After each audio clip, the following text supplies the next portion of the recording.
higher than Bitcoin actually. We're looking at this daily chart as of yesterday, and now we are most interested in the termination levels. Yesterday, we're expecting termination at segregated. Once we go to the 30-minute charts, there is an internal 1 and a 2, and an internal 3 that doesn't even enter. Now the market is actually, I believe, around 54, or about a piece. Right, so moving forward, we do a very close segregation of this move, and we expect that we are going to go below the neckline. We're going to go to 21,000, and this kind of things. It's very logical to go below the neckline, because when you go live, we'll take a look at the daily itself. You find there's a massive head and shoulders, massive double head formation at this neckline.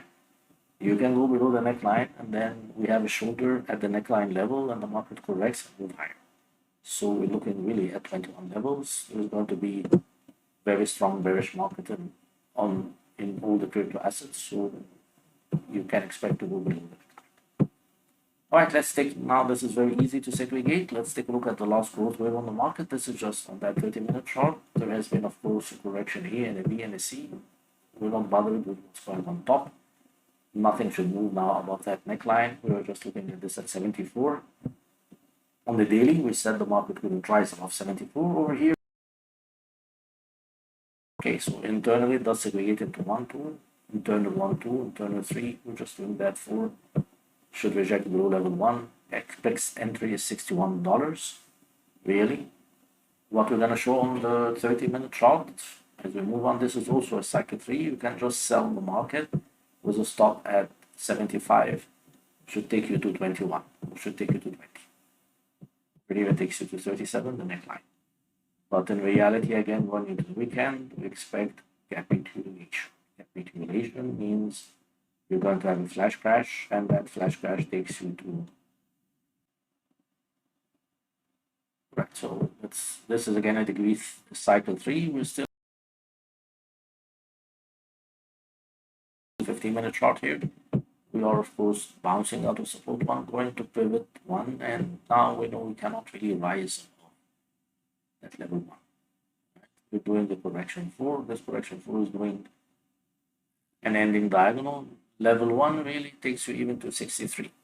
You're looking at this point, 64.50, 63. So we were looking at 61 because the market has room to run. In this type of corrections, you find that the market will try to adhere to that internal level 1 and then spike it, fail, and fall. So market will give us the impression that it's going to be taking up level 1, but in reality it will not. The longer it takes to just hang there, the more sure you, because if it can't take out level 1, it would have done so.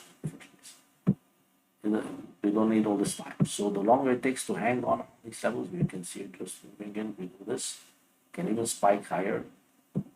Then very suddenly it will fail. So we would want to get in at 63. Right now, actually 63.06. We get in at 63.50. We get in slightly higher, 64. All of this is going to be seen. Even 65 is going to be seen.